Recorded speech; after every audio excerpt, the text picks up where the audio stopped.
Hello friends, சிம்பிளான ஒரு lunch preparation பார்க்கலாமா? எனக்கு ரொம்பவும் பிடிச்ச குழம்பு இன்றைக்கி பார்த்திங்கன்னா புடலங்காய் கூட்டு தான்.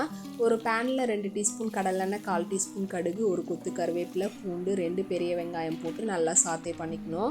புடலங்காய், பீர்க்கங்காய் இது ரெண்டுமே பார்த்திங்கன்னா கூட்டு பண்ணுறது எனக்கு ரொம்பவும் பிடிக்கும். குழம்பு ரொம்பவுமே விரும்பி சாப்பிடுவேன். வெங்காயம் நல்லா சாத்தையான பிறகு கட் பண்ணி வச்சுருக்க தக்காளி ஒரு 3 சேர்த்து அதில் கொஞ்சமாக மஞ்சள் தூள், உப்பு சேர்த்து நல்லா சாத்தே பண்ணிக்கோங்க.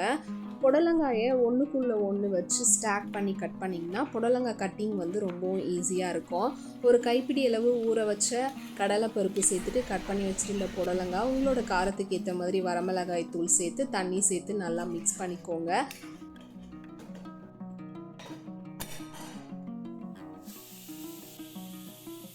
ஒரு 3 விசில் விட்டு இறக்கணுன்னா குழம்பு சூப்பராக ரெடி ஆயிரும். கொஞ்சமாக கொத்தமல்லி இலையை தூவி இறக்கிட வேண்டியது தான். இன்றைக்கி ஆஃப்டர்நூன் லஞ்ச் வந்து இதுதான்.